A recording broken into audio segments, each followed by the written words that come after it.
机甲即将退舱，动力系统受信，还有危险出现，请驾驶员做好战斗准备。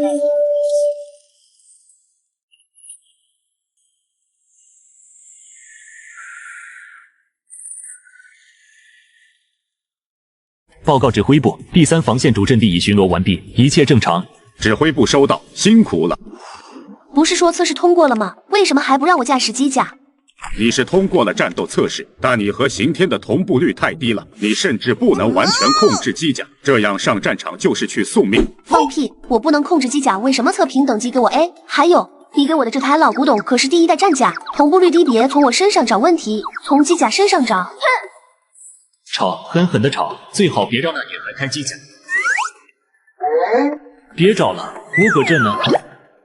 不是哥们，人家穿越好歹还是个人，怎么到我这就不当人了？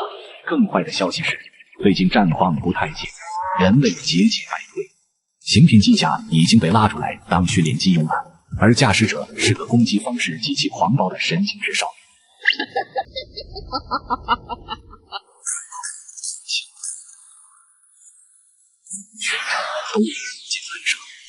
哎，那丫头片子真是一点不爱惜。再怎么说，刑天也是有纪念意义的，哪能这么粗暴的对待啊？动力炉的能量转换比越来越低了，估计下次训练后就会永久休眠，被送去寂静墓的拆了回收吧。我为国家立过功，我为人类流过血啊！不，冷却液，你们不能拆了我！我要进博物馆，我要巡回展览。怎么回事？刑天怎么会突然启动？动力炉是动力炉在震动，快回维修平台。哎呀，不小心自己启动了，关机关机，给我快点关机！警告！警告！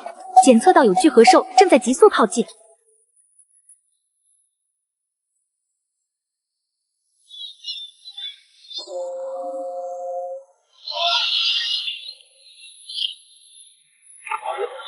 所有人立即进入1级战备状态，非战斗人员全部从楼梯进入地下防空层。通知镇海市，切断一切非必要能源供给，将能量塔调转至最大功率，输送到防御罩上。收到。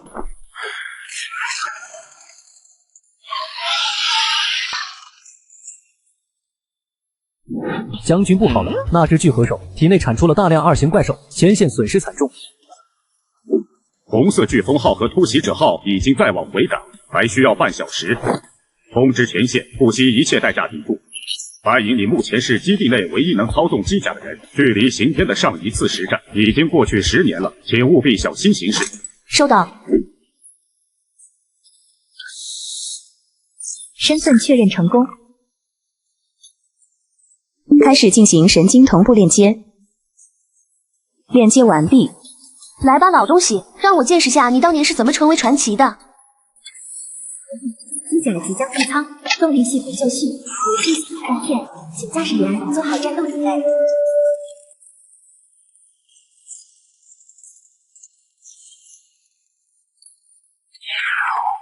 大家快看，是刑天！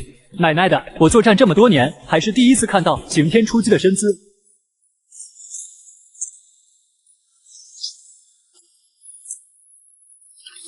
末日到了，愚蠢的聚合兽。机甲即将退舱，动力系统受信，有危险出现，请驾驶员做好战斗准备。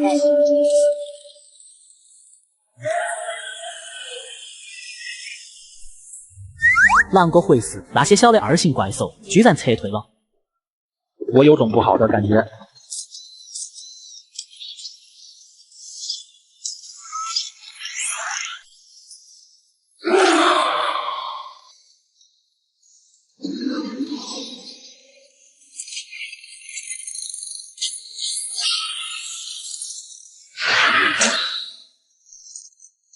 再这样下去，我可能看不到明天的冷却液了。必须夺回身体控制权。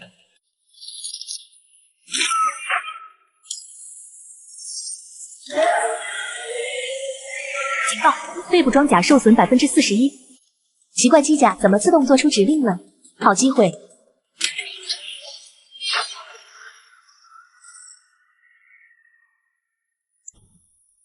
这疯丫头是真想让我报废啊！看到了吗，将军？这才是我的实力。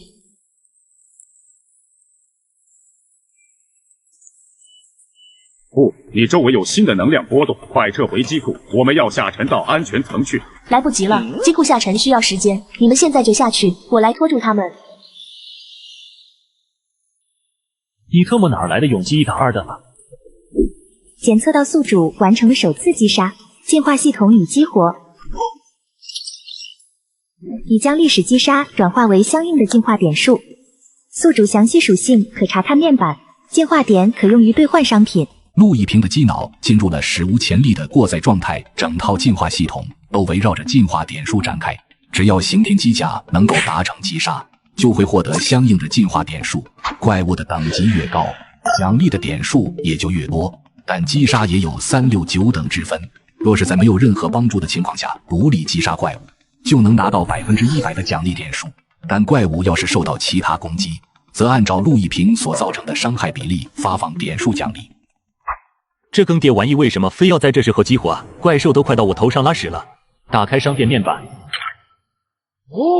击魂具象化，以生命体的方式在人间显现，并可随时在击魂与生命体的形态间切换。居然有这种东西，看来有望变成人形态了。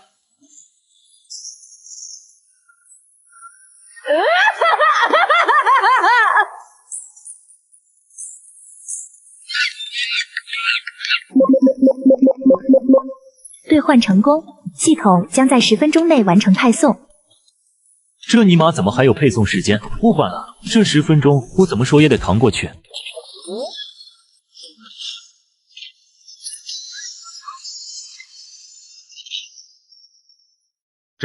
这怎么可能？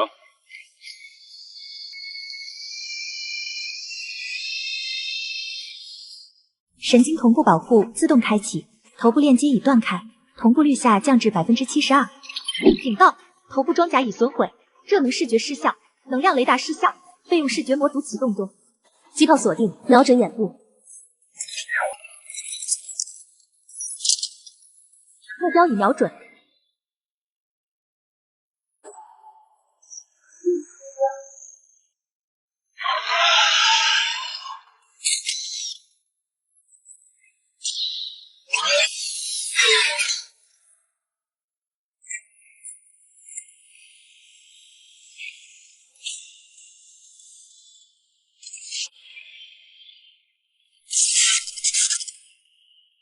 警告：双臂装甲受损47%，腰部装甲受损83%，火箭推进器失效，检测到机体严重受损，请立刻使用逃生舱撤出机甲。想都别想。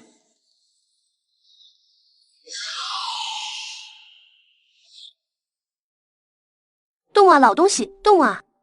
给我动起来啊！既然如此，就由我来收场吧。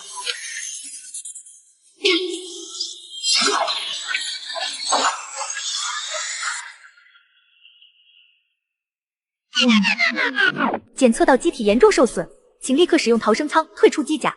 白影，我命令你现在就从机甲中撤离。有一只我们从没见过的4级怪兽正在融合。你休想！这是命令。配送时间剩余3分钟。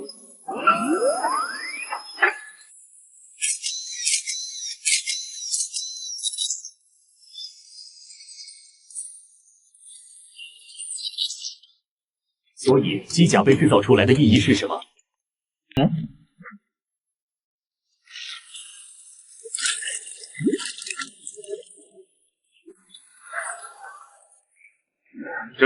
这怎么可能？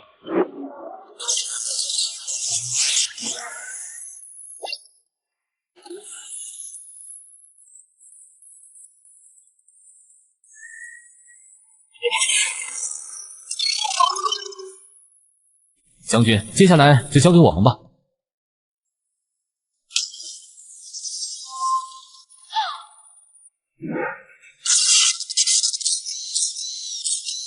动力炉限制已解锁，冷却装置正在关闭。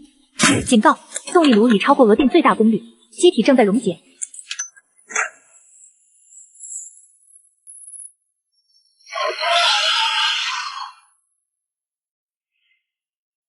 在我身后是千千万万需要被守护的人，战斗直到最后一刻。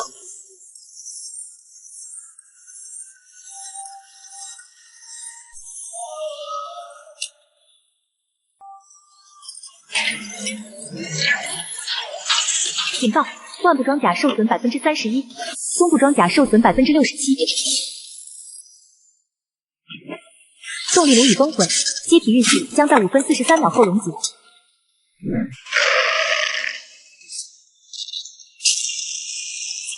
腰部装甲已损毁，左臂机甲受损81%，肌肉感应单元未响应，正在重启链接。还不是时候。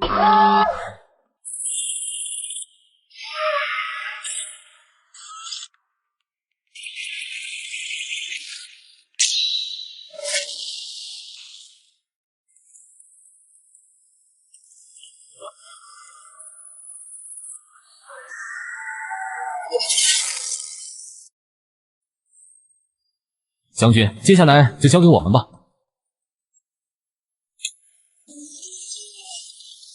武当蓄力送给你的出生礼物。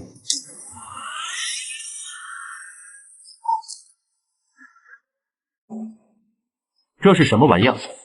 不清楚，请示一下将军和刑天机甲一块带回去吧。那机甲真是刑天吗？谁驾驶的？我记得基地里除了将军，应该没有其他铁狱了。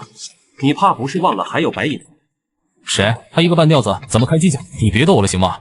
报告将军，能量雷达显示只剩11个躲在建筑内的2型怪兽，是否需要突袭者和红色飓风撤离战场？都回来吧，地面部队能解决了。谁？已经问过了，他们说是从伊甸园投放下来的。他们的工业技术已经领先我们这么多了。抱歉，将军，据我所知，星环联盟的技术水准不可能制造出这种级别的东西。恕我愚见，我觉得这个立方体不是人类能造出来的东西。你们对着一个破盒子都能研究这么久，怎么不想想如何修复刑天？孩子，刑天已经没有修理的必要了，现在不比以前，把拿来修复刑天的钱去买一台新机甲才是最好的选择。老于，你是基地里跟我最久的人之一，你还记得10年前我们是怎么挺过来的吗？打仗需要的不仅是人员和装备，还有勇气、坚持和信念。拥有这些品质就是英雄，无论他是人还是一台机甲。老于，我们需要这样的英雄。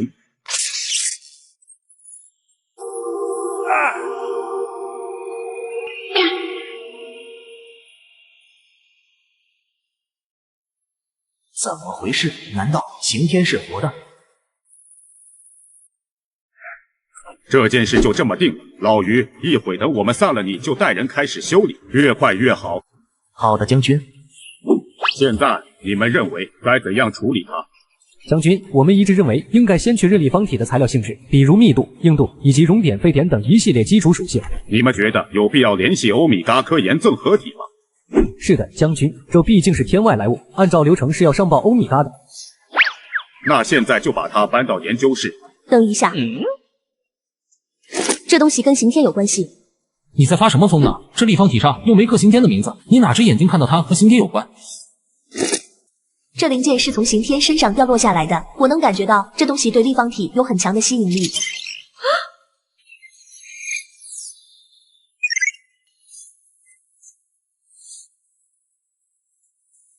不好，大家快趴下！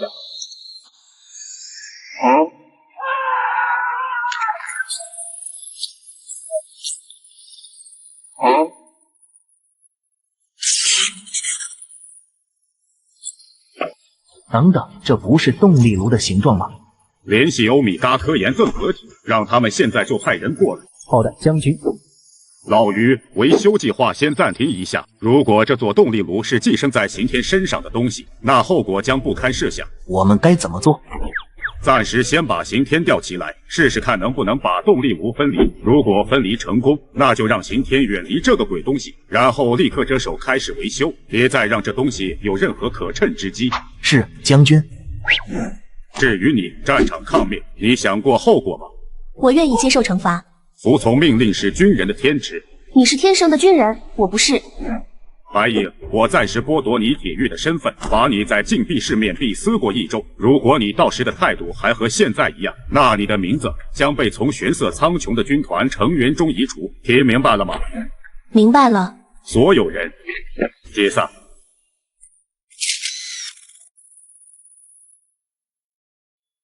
红色飓风可以开始切割了。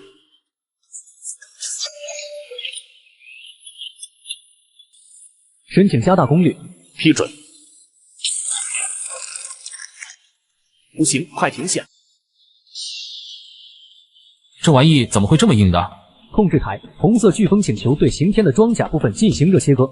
你最好联系一下陈将军，如果你们不打算留下这个机甲的话，那就这么办吧。不，我们不打算毁掉刑天，只是怀疑这种物质到底在刑天的躯体内蔓延到了什么程度。批准。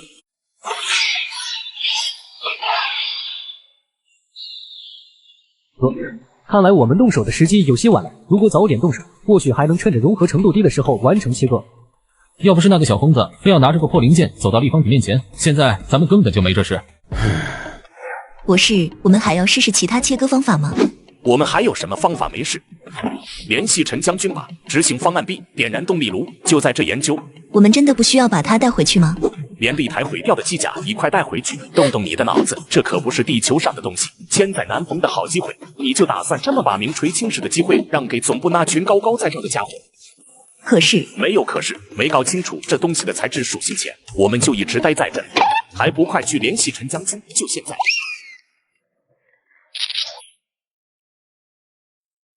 各部门注意，准备点火。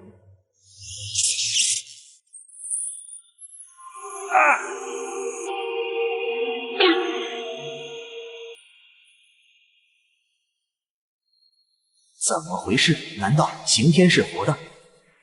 哎，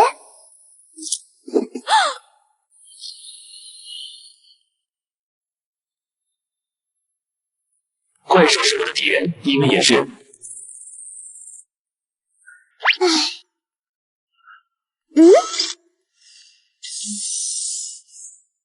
陈将军要你现在就去机库见他，请你立即起身跟我们走。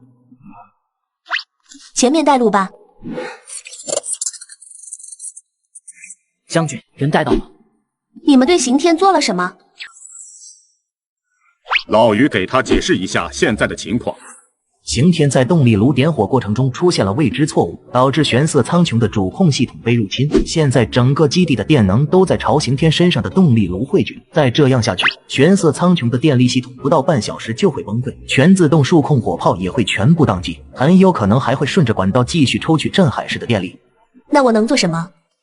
我们需要有人和他建立神经同步，从内部解决问题，而你是最好的人选。没问题。不，事情没有这么简单，这不是简单的神经同步。刑天根本没有智能系统，但入侵信号却是从他身上发出来的，这说明那个动力炉有问题，他可能是具有自我意识的。所以呢？一旦你与他建立神经同步，没人知道你的意识坐标会飘向何处，你的存亡概率不足2成。把他的手铐解开吧。参数校正完毕，你准备好了吗？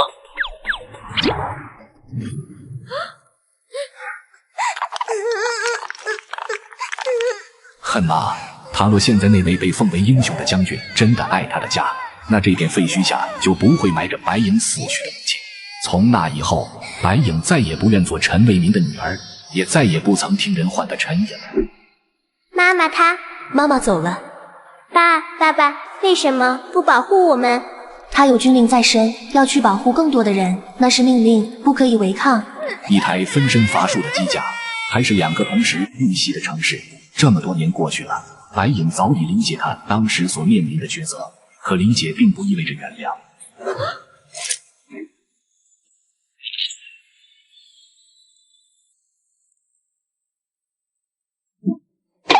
这怎么可能？居然会出现深陷回忆迷失的情况？难道说刑天的自我意识真的已经进化到跟正常人类一样的地步了吗？哎，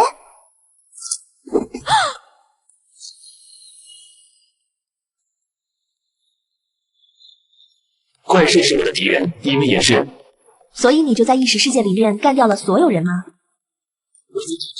燃尽了自己的最后一滴血，可你们是怎么对我的？你说的对。那些把你当成机器、工具，甚至是炮灰的人，他们都是你的敌人，他们也是我的敌人。你是活的、完整的生命，而不是一堆任人宰割的废料。没人有资格审判你，因为你是为了我们所有人而战斗。说下去，不尊重你的人，也不值得你去尊重。但还有人把你当作英雄、战友，甚至是亲人，哪怕他们不知道你是活的，也仍然愿意为你站出来。哈哈哈哈！你们用热切键切我的动力炉时，你说的这些人又在哪里？我们是想救你，老于、将军、玄色苍穹的每一个人都想救你。我不知道对你来说活下去的意义是什么，可对我来说，只要这个世界上还有牵挂我的人，还有在乎我的人，哪怕拼上我的命，我也要守护他们。一个孤僻到被人叫做疯子的人，我凭什么相信你？守护是相互的，你为我站出来过，我也会为你站出来。如果你们真的想救我，那就不要再试图将动力炉从我身上取下来。好，我答应你，但我必须告诉你，如果你真的想要让别人明白你的想法，那你就必须自己站出来，告诉所有人，你是刑天，是活生生的拥有自我意识的刑天。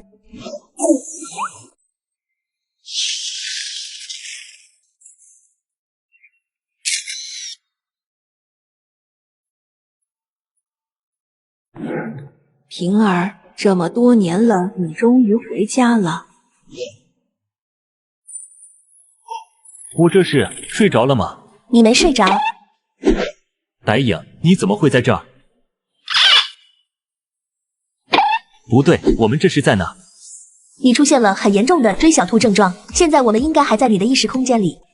所以你已经知道我是谁了吗？我不会已经暴露了自己是穿越者的身份了吧？哪个正经机甲会给自己整个戴着帽子的青年人类形象，还在意识空间里搭个阳光灿烂的小居民楼啊？你是刑天啊？难道你还给自己起了什么别的名字吗？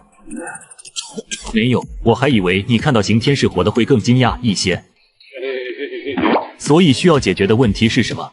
你在开玩笑吗？你的动力炉正在吸收整个基地的电能，再这样下去，玄色苍穹和镇海市都会有危险。我感知不到自己的动力炉。你感知不到，可它明明现在就正在你的躯体上运转。你等我2分钟。机魂登录成功，欢迎使用进化系统。机体日志检索中，由于机体严重受损，触发了机魂保护机制，系统已暂时切断了你与机体的感知链接。重新链接的方式有以下2种。第一个方法肯定是来不及了，只能试试第2种了。我有个办法，但对我们2个来说风险都很高。什么办法？你的神经同步设备上有数据储存设备吗？有一个，不过容量只有5T。我需要你带着我的意识出去，从外部恢复我与躯体的连接。我的意识也能借此机会停留在交互器的缓存区中，但只有10秒。如果超时了会怎么样？我会从这个世界上消失。这10秒内，你只需要找到任意能够连接到基地主控系统的接口，把交互器插上去。你相信我吗？我相信你奶奶的锤子！要不是没有其他办法了，打死我也不会选择相信你。准备好了吗？你在干什么？问题解决了没有？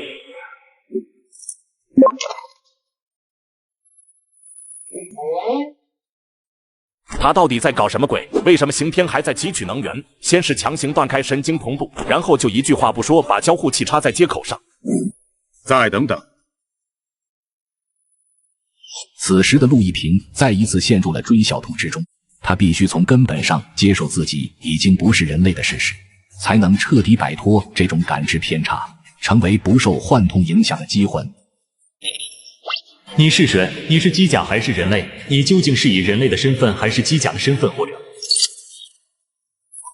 主角很快沉浸在一段异想的记忆之中，他再次回到了地球上，但却是一具钢铁之躯的模样回归，世界立马炸开了锅，所有人都争相讨论着这件不得了的事。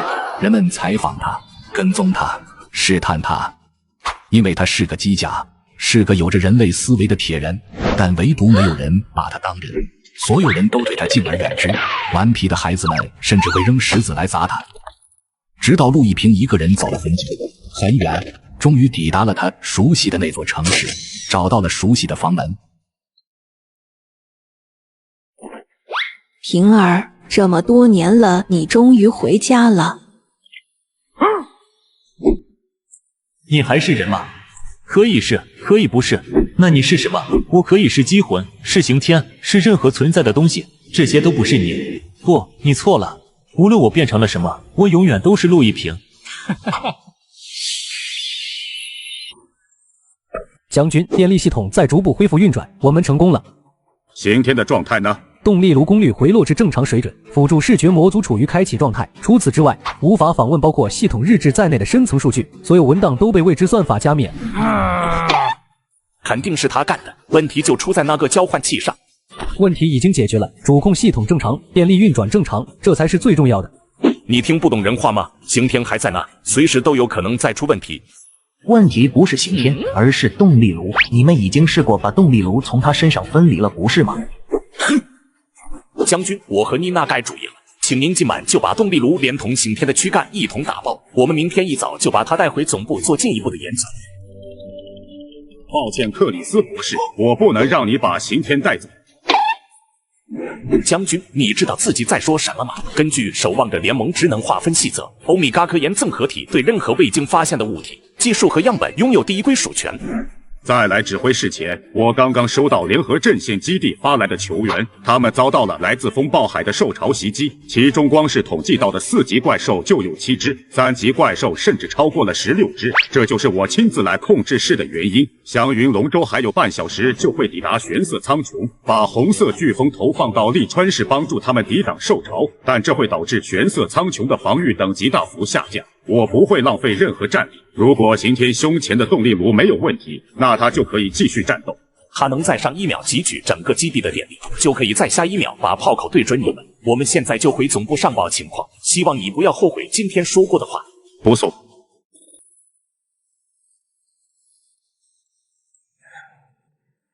白影，你准备一下，我有个任务要交给你。什么任务？玄色苍穹不养废人，刑天作为初代机甲，已经没法对抗现在的怪兽了，所以我要你带着他去做一次升级。战争工厂吗？可他们跟欧米伽是一伙的，我们才刚刚得罪完克里斯，怎么可能去那里做升级？不是去寂静墓地。凭什么红色飓风就可以坐龙舟，我们就要自己走？可能因为我们路程比较近，龙舟不顺路吧。是有情况吗？不对劲，风向变了。我看你脑袋是被风吹傻了吧？这里是海边，没风才不正常。代驾模式已解除，手动模式启动。兑换成功。这下应该够保险了。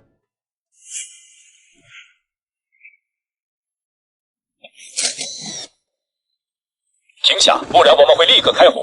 报上你的编号和信息，说出你来这里的目的。G001号机甲刑天，驾驶员白影，隶属于前国玄色苍穹基地，来这里是为了给我的机甲做升级。陈将军没有提前给你们打招呼吗？你的机甲识别码和驾驶员信息都有问题，请你在原地等待，我们会和玄色苍穹做进一步确认。看来你一旦出了玄色苍穹，就没人会认可你是驾驶员了。不过别灰心，你只要不做什么出格的事情，你就能得到我本尊的认可。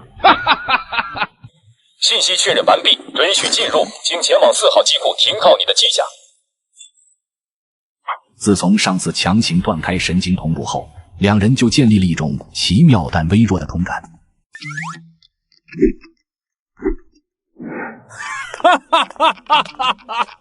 欢迎欢迎，小白快过来坐。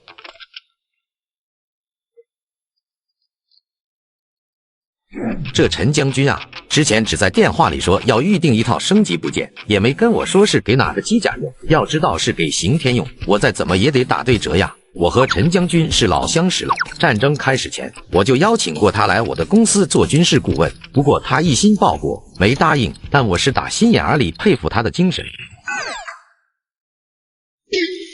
哎呀，看我这脑子，都忘了小白你是连夜赶过来的了。陈首长也真是，怎么能让你自己开机甲走过来？快快给小白安排个好一点的房间，让他好好睡一觉。白小姐，请跟我这边走吧。他们反锁了机库大门。不用了，我不需要休息。刑天什么时候才能做升级？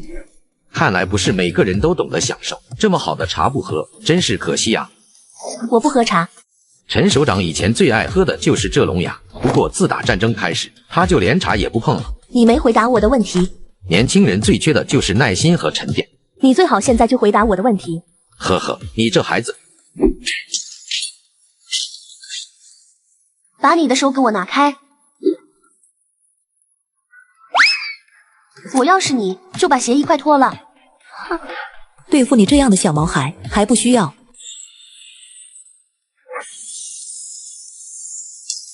一台会自主行动的初代机甲，真有意思。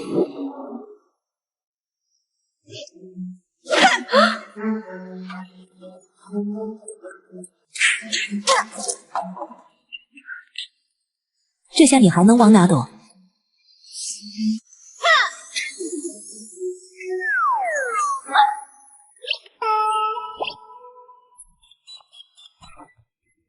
你的家教未免太差了些。你废话还真多。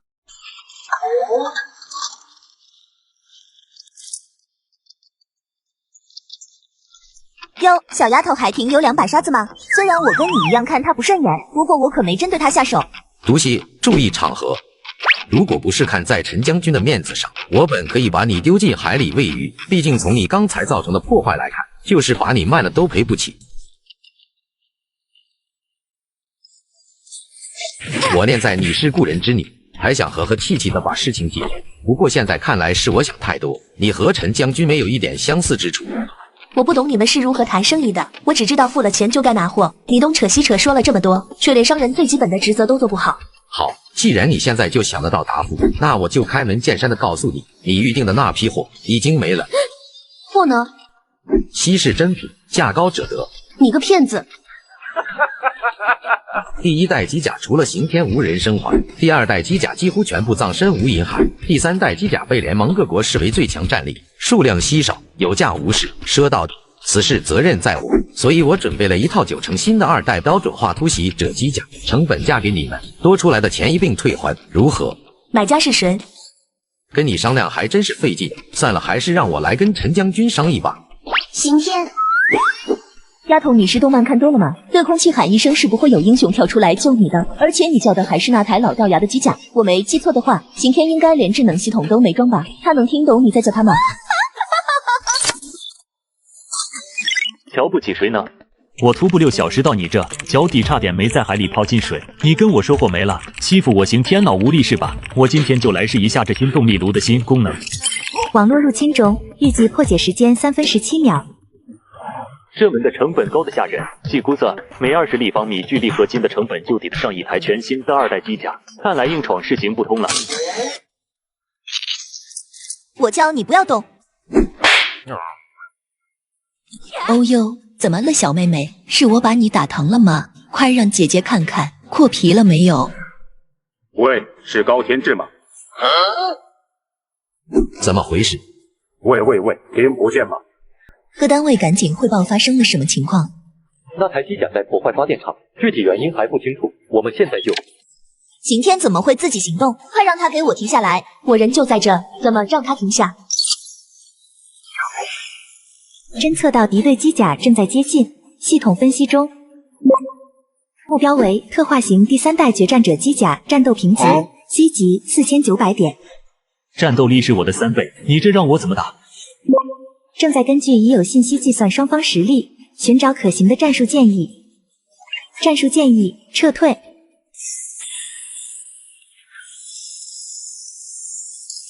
一台会自主行动的初代机甲，真有意思。所有人都撤进地下避难所。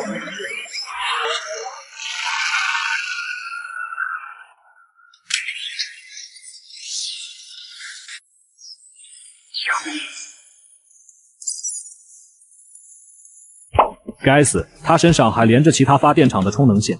给我接收同步画面。我本以为是这丫头在远程控制你，现在看来好像完全不是这么回事。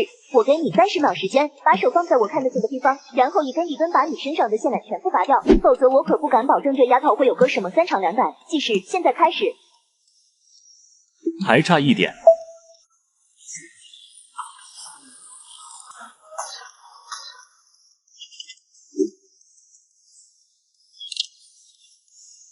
动手吧。收到。发生什么事了？门被。怎么样，被门夹的滋味如何？警告，神经同步已强制断开。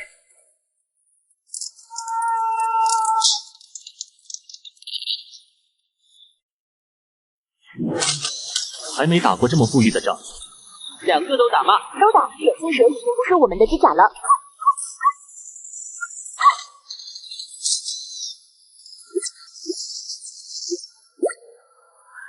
轮到我了。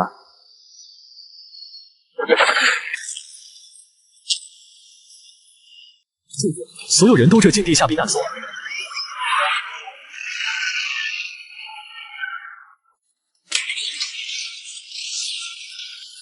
停下，给我停下！你笑什么？胆小鬼！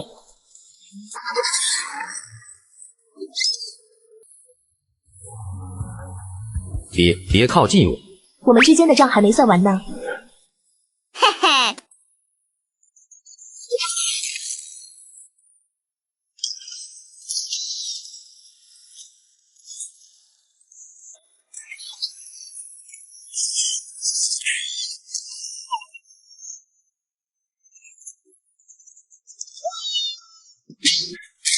你打算怎么处置他？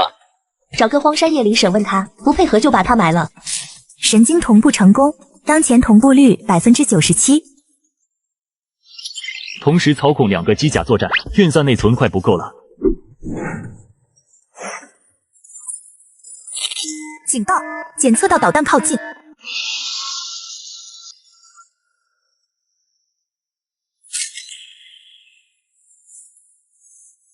智能 AI 可不会帮别的机甲挡下攻击。没想到这婆娘也有机甲。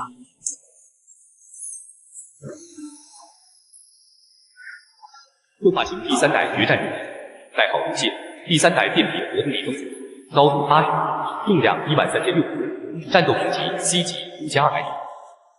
想不到一个机甲回收站都能同时拥有2台3代机甲，真是够奢侈的。虽然高天志确实对我们毒液军团不薄，不过这2台机甲可不属于他。做人总得知恩图报嘛，他可还欠着我们3年的薪水没发。你应该知道自己几斤几两吧？眼镜蛇和高天志留下，我就放你回玄色苍穹。我有说过自己要回玄色苍穹吗？真烦啊！所以说我才讨厌不听话的孩子。我放你一马是为了不伤到眼镜蛇，现在看来只能让你们玄色苍穹出钱来修了。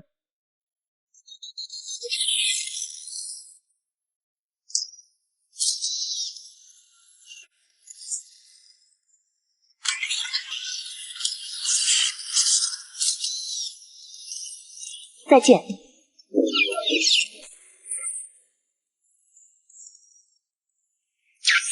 技能硬化，既然能扛下，你今天别想活着走出去。你怕是忘了我们在2打1。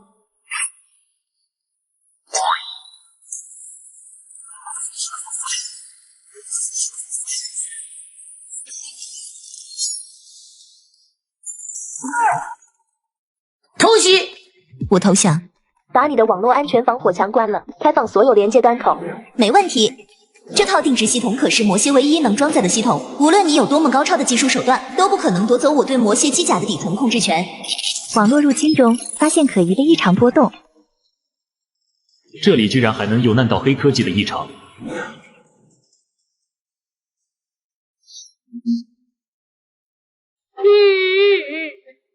姐姐，你为什么只是看着？难道也是一名穿越者吗？检测到受损的机魂，是否要将其吸收？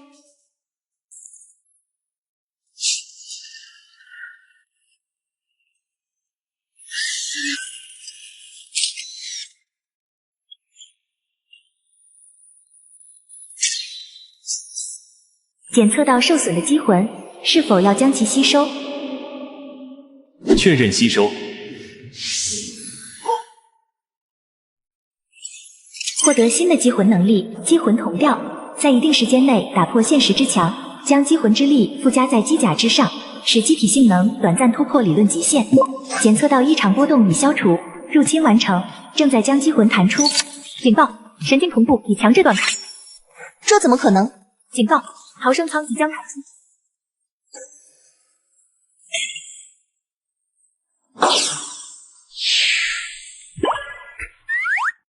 一台被设计成双人驾驶的机甲，却只有一个操控位和一个逃生舱，是因为机魂的缘故吗？他到底对机魂做了些什么呢？是有什么意外吗？不是什么很要紧的事，我们现在就出发，找个偏僻的地方让你审问高天志。不用了，现在我们已经控制了2台3代机甲，还是先赶回基地给你做升级吧，免得一会又蹦出个拦路虎。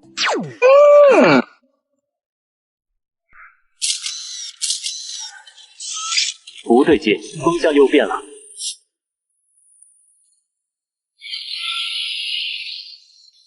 警告：侦测到多个无法识别的敌对机甲，系统分析中。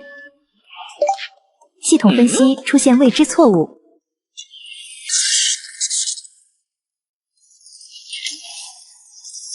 标准型第2代捍卫者机甲损毁版蓝鹰。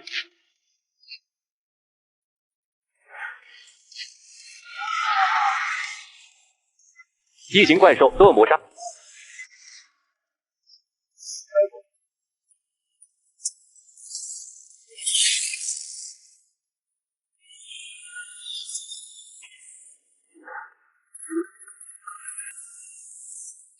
好快的速度！小心，蓝鹰现在的机动性跟原来完全不是一个量级了。没想到你们这帮杂碎连炮击都会，我今天非得把你们大卸8块。步枪模式。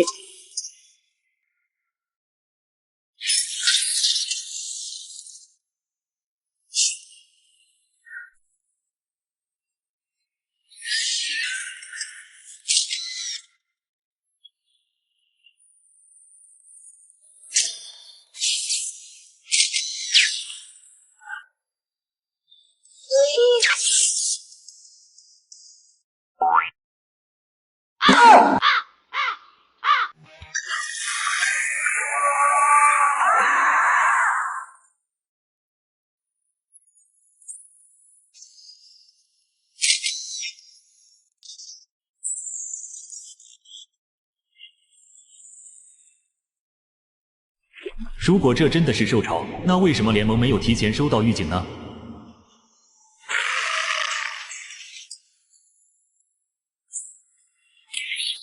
结束了吗？红色飓风不在，我们必须现在就赶回玄色苍穹。侦测到未知的能量波动，能量等级5。5级，意味着这只未知的巨兽足以对抗一支机甲军团。此刻，主角面对根本无法战胜的敌人，他的内心却出乎意料的平静。刑天，谢谢你上一次救了我。在还未抵达寂静墓地时，我就曾在系统商城里购买过所谓的保险新人礼包，没想到果然还是用上了。正在为您打开新人礼包，意识备份与机体备份将会在机魂阵亡后自动触发，备份时的机魂和机体强度会以阵亡前为标准。当备份触发后，会将新的机体空投至上一次机魂修整过的安全机库。原来是一件复活甲，好东西。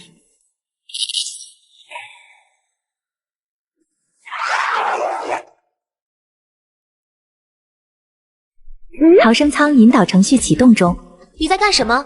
相信我。神经同步已断开，逃生舱引导失败，错误原因：电动装置损毁，逃生舱无法进入预定发射位置。我就算是死，我也要死在机甲里。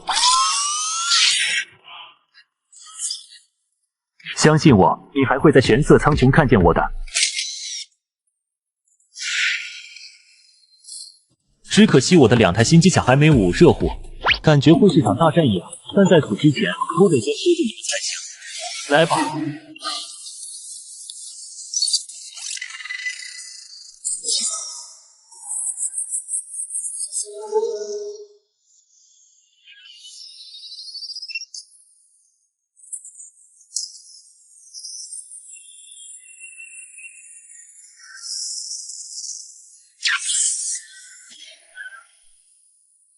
这怪兽还真是越杀越多。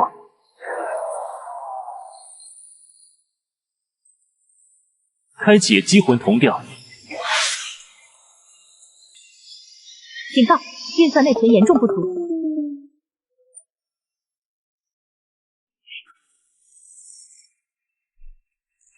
如果这真的是兽潮，那为什么联盟没有提前收到预警呢？